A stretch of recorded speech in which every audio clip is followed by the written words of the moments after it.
গরুমারার গন্ডারের দেহ ভেসে উঠল বাংলাদেশের কুড়িগ্রাম এলাকায়। ঘটনায় রীতিমতো চাঞ্চল্য ছড়িয়েছে দুই বাংলাতেই। জানা গেছে যে এলাকায় গন্ডারের দেহটি উদ্ধার হচ্ছে সেই স্থান থেকে গরুমারার রামসায়েরের দূরত্ব প্রায় 170 কিলোমিটারেরও বেশি। জলের স্রোতে এতদূর ভেসে আসা গন্ডারের ঘটনাকে ঘিরে চাঞ্চল্য ছড়িয়েছে বনপ্রেমী মহলে। বুধবার কুড়িগ্রামে গন্ডারের দেহ ভেসে ওঠার পর স্বাভাবিকভাবে শোকের ছায়া পশুপ্রেমীদের মধ্যে। প্রাথমিকভাবে মনে করা হচ্ছে গত রবিবারের বন্যায় আরো বহু বন্যপ্রাণীর মৃত্যু হচ্ছে। ইতিমধ্যেই বেদগাড়া রেল সেতুর কাছে 5টি বাইসনের দেহ উদ্ধার হয়েছে বলে বন দপ্তর সূত্রের খবর। দেহগুলি নদীর ধারে পলির নিচে চাপা ছিল বলে অনুমান। পরিবেশ প্রেমীরা জানিয়েছেন, রবিবার যে তীব্র বন্যা প্রবল স্রোত বয়ে গিয়েছিল তাতে বহু প্রাণী ভেসে গিয়েছে বলে আশঙ্কা।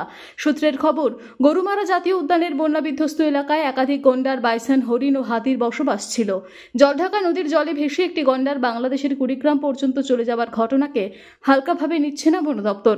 বন দপ্তরের পক্ষ থেকে জানানো হয়েছে, বাংলাদেশের কুড়িগ্রাম জেলা প্রশাসন ও বন বিভাগ ইতিমধ্যে গন্ডারের দেহ উদ্ধারের বিষয়টি নিশ্চিত করেছে।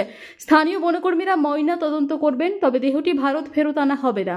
এদিকে আরও বন্যপ্রাণী বন্যায় ভেসে গিয়েছে কিনা তা জানতে সীমান্তবর্তী নদী তীর জুড়ে নজরদারি জোরদার করা হচ্ছে।